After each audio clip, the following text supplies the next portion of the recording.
네, 안녕하세요. 최동석입니다. 오늘은 우리는 왜 이재명을 사랑하는가? 제가 그 이 앞전 강의에서부터 계속 사랑 이야기를 했습니다. 우리가 사랑한다는 게 뭐냐? 다시 한번 얘기했지만 사랑은 아픔을 낳는 행복이며 인간을 행복하게 하는 아픔이다. 이랬죠. 그러니까 사랑은 행복을 가져다 주는 아픔이라는 겁니다. 사랑은 뭐라고요? 결론은 아픔인 거예요. 아픔이 없는 사랑은 사랑이 아닌 거죠. 그 아픔이 어떤 거라고요? 라이덴이라는 독일어인데 그것은 슬픔이라는 뜻도 있고 그 고뇌라는 뜻도 있습니다. 아픔이라고 번역했는데 난 그 아픔이 더 좋은 번역인 것 같습니다. 이 맥락에서는. 그래서 우리는 이재명에게 사랑을 베푸는 방법을 우리가 같이 배워서 이재명도 우리가 사랑할 수 있도록 그렇게 해야 됩니다. 사랑한다는 것은 아픔을 낳는 행복입니다. 그리고 인간을 행복하게 하는 아픔이죠. 그래서 이제는 일을 할 수 있도록 이재명을 도와야 됩니다.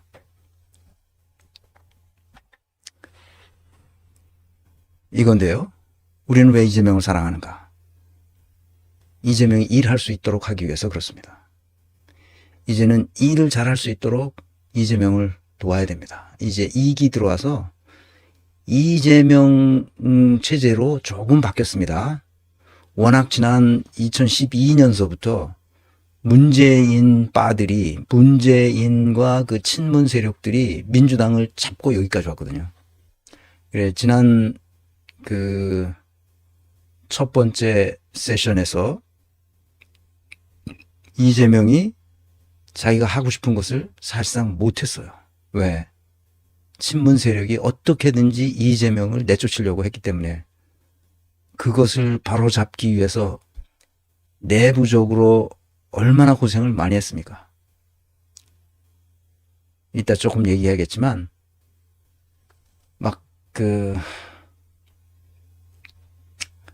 체포영장이 들어왔을 때 그것을 가결시킨 사람들도 있었잖아요. 자기 당 대표를 감옥에 집어넣으려고 그랬던 놈들이 있었습니다. 아직도 남아 있습니다. 아직도 다수 남아 있습니다. 아직도 한 40%? 뭐 작게 보면 한 30%, 많게 보면 한 반. 아직도 친문 세력이 남아 있습니다. 그래서 그거 믿고 문재인이 까불고 있는 거예요, 지금. 그때는 거의 80%가, 거의 90%가 친문 세력이었잖아요.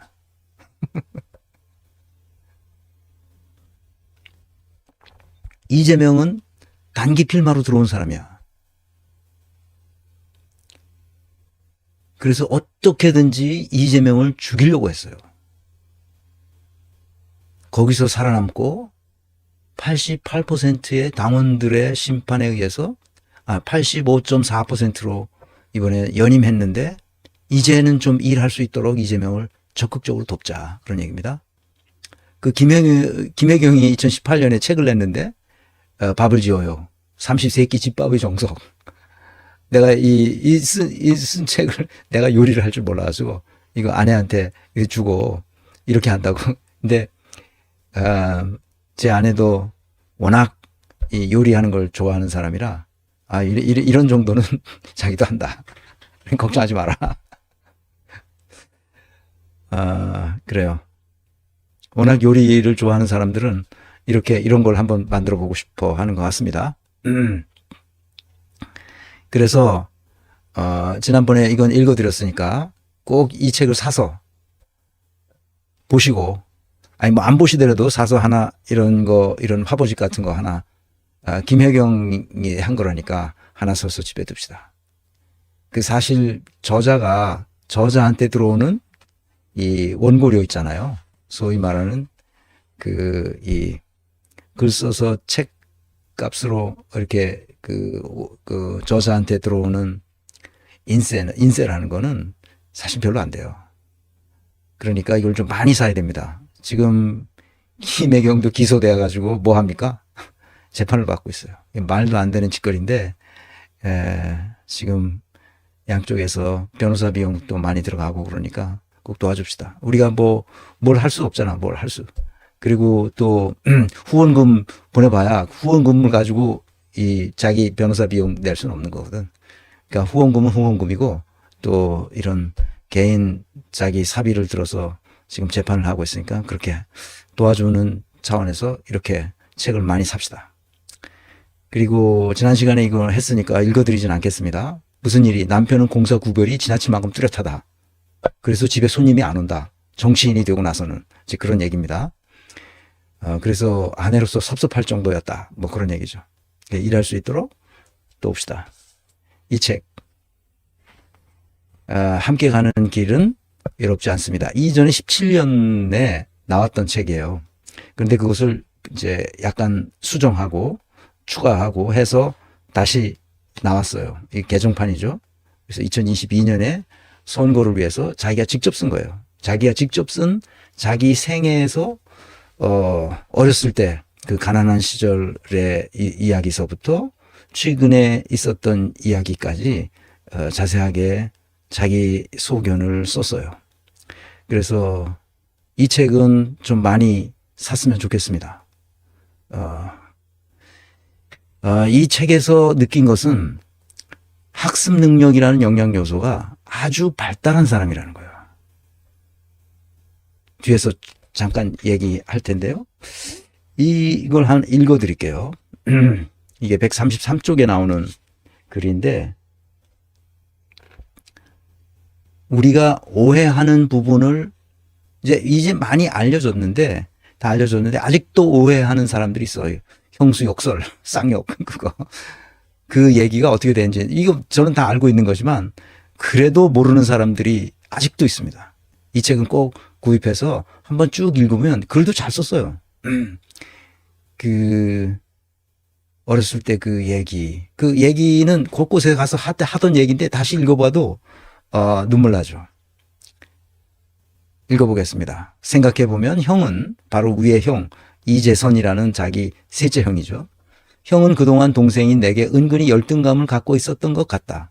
나보다 4살 위이면서 학번은 1년 더 늦다는 사실이 형에게는 내내 가시처럼 마음에 걸렸던 게 아닐까? 그러다 성남시장이 되자, 이거 제가 오타를 냈습니다. 성남시장이 되자 꼭꼭 숨겨두었던 열등의식이 왜곡된 방향으로 터져나온 것은 아닐까? 열등의식은 심리적으로 자기 자신을 합리화하면서 오히려 욕망을 키우는 반작용을 일으킬 수 있다. 형이 그런 심리 상태에 있을 때 은밀히 다가와 욕망을 부추긴 당사자가 바로 국정원의 김 과장이었다. 국정원 이놈들이 형제간에 그 소위 말하는 갈라치기. 이 국정원 김 과장이 어떤 놈인지 모르겠는데. 그래서 두 형제가 이제 갈라쓰기 시작하는 거죠. 그래서 국정원 김 과장 얘기는 이 책에서 처음 내가 듣는 얘기입니다. 이게 왜 생겼는지 그 내막은 내가 훤히 알고 있었어요. 형수 그 욕설과 관련된 그 테이프는 내가 다 들어봤어요. 내가 그걸 다 들어보고 어떻게 이럴 수가 있지? 이렇게 내가 생각하고 이렇게 되는 그 원인이 어디 있을 것이다. 나는 그 원인을 찾잖아. 항상 인과관계를 찾아. 이거 정상적인 사람이 자기 형수와 이 욕설을 주고받는다는 것은 일상적으로 보편적 상식으로는 도저히 이해할 수 없는 거거든. 그러니까 이게 무슨 이유가 있을 거라고. 이 곡절이 있을 거란 말이야. 그 맥락을 찾아봐야 돼. 그래서 난 찾아봤지. 찾아봐서 이 얘기야. 여기 그대로 이 책에 그대로 쓴 거야. 그저 조금 건너뛰고 처음에는 어머니의 휴대폰으로 내게 전화를 걸어 바꿔달라는 것이 그들의 요즘 주로 왼손으로 뭘 일을 하기 때문에 오타가 이렇게 많이 납니다. 그러니까 이해하세요. 그러니까 꼭 이 책을 사서 보시기 바랍니다. 어머니 휴대폰으로, 왜냐하면 다 막았잖아. 형이 자꾸 성남시의 공무원들한테 뭐 비서실장한테 전화하고 뭐 전화해서 자기 형인데 그러면서 자꾸 이권에 개입하려고 그러니까 일체 못 오게 연락을 못 하게 아주 단도리를 단단히 했단 말이야. 그러니까 이제 어머니한테 찾아가가지고 어머니 휴대폰으로 내게 전화를 바꿔달라는 것이 그들의 요구 사항이었다. 그러니까 형과 형수가 같이 온 거지. 셋째 형이 나를 괴롭히고 있다는 사실을 잘 알고 있는 어머니는 거절했다. 그러자 형은 어머니에게 집에 불을 질러 죽인다고 위협했다. 형은 이미 수년 전 어머니에게 폭언을 하고 인연을 끊은 후였다. 그런데 다시 찾아가서 한 거죠. 그래서 당시 어머니 쭉 이어서 조금만 더 읽어드릴게요. 당시 어머니 통장에는 5천만 원 정도의 노후 자금이 있었다. 7남매 중 이제 어머니도 돌아가셨잖아요. 그 셋째 형도 돌아가시고 당시 어머니 통장에는 5천만 원 정도의 노후 자금이 있었다. 7남매 중 가장 잘 사는 셋째 형이 회계사였단 말이에요. 그러니까 동생이 중앙대학교 그 장학금을 받고 와서 그 장학금을 받은 것으로 형이 학교를 다녀서 회계사 자격증을 따서 돈을 많이 벌었어요. 그래서 셋째 형이 어머니에게 5천만 원을 빌려달라고 때렸었지만 어머니는 거부했다. 자신의 요구가 모두 거절당하자 형은 이성을 잃고 어머니를 향해 거친 욕설을 퍼붓고 위협했다. 이 일이 있은 후 형님 부부는 어머니를 향해 차마 입으로 담을 수 없는 폐륜적 폭언을 했고 심지어 어머니의 집을 찾아가 팔순이 어머니에게 주먹을 휘둘렀다. 그 어떤 막장 영화에서도 보기 힘든 폐륜의 현장이었다. 막 그래서 뭐 국부를 찢어 죽이려니라고 그러고 막 이런 아주 입에 담을 수 없는 욕들을 했단 말이에요. 그러니까 그 형수하고 욕설을 주고받은 그 파일에 보면 그 얘기가 다 나와요. 그래서 좀 건너뛰고 나는 더 이상 화를 참지 못하고 셋째 형에게 전화를 했다. 셋째 형 대신 형수가 전화를 받았다. 형이 어머니에게 했던 욕설을 거론하며 자식된 도리로 어떻게 그런 쌍욕을 할 수 있냐고 따졌다. 형님의 폐륜적 폭언을 두고 그런 고차원적인 철학적 농담도 이해 못해요? 라며 시댁 식구들을 능멸하는 형수는 침착하게 전화를 받았다. 그 태도에 화가 난 나와 형수 간의 욕설이 섞인 대화가 오갔다. 근데 그걸 다 녹음했어요. 녹음해가지고 나중에 그걸 편집해가지고 형수에게 쌍욕을 한 이재명 성남시장이라는 제목의 파일을 온라인에 떠돌게 만드는 거죠. 그 형수가. 그래서 경기 뭐 신문 이런데 경기일보 뭐 이런 데도 나오고 전 난리를 부린 거지. 그래서 그 테이프가 그 파일이 나한테도 와가지고 내가 그걸 들어보고 깜짝 놀란 거 아니야. 아, 이거 어떻게 이렇게 된 거야. 나는 그때 이제 성남시장이라는 건 알고 있었고 이미 그 모라토리움 뭐 선언을 하고 그래서 그 이제 전국적인 인사가 됐잖아. 이재명이.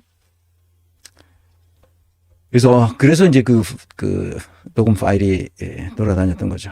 어머니는 셋째 형이 두려웠던 나머지 경찰에 신고하여 접근 금지 처분을 내리도록 했고 형님은 벌금 500만 원 형사 처분을 받게 됐다. 이후 셋째 형이 어머니를 찾아가 행패를 부리는 일은 더는 발생하지 않았다. 뭐 이제 그런 얘기고 뒤에 가면 성남시장 이재명이 친형을 정신병원에 강제 입원시켰다는 내용으로 알려진 것도 이것은 그 자기네가 이제 그 형이 좀 정신이 이상해져 가지고 근데 그 형수와 그 딸 이렇게 형의 딸이 가족이 그 정신병원에 입원을 시켰는데 그것을 이제 성남시장 이재명 동생이 강제로 입원시켰다 이렇게 퍼뜨렸죠. 그래서 나는 다 조사했어요. 그 판결문도 내가 다 받고 나한테 있어요. 판결문도 다 받고 그래서 이 파일을 계속 돌리면 한 번 저거 하는데 벌금으로 얼마씩 내게 한다는 것이 그 판결문에 다 나와 있어요. 그러니까 이재명이 그런 형수와 그런 욕지거리를 주고받았다. 근데 자기가 한 욕이 아니라 원래 그 형과 형수가 했던 말을 되돌 이런 욕을 해서 되겠느냐 이렇게 했던 건데 그것을 이제 그 이재명이 한 것으로 이렇게 그 편집해가지고 알려지는 바람에 많은 사람들이 오해를 사게 된 거죠.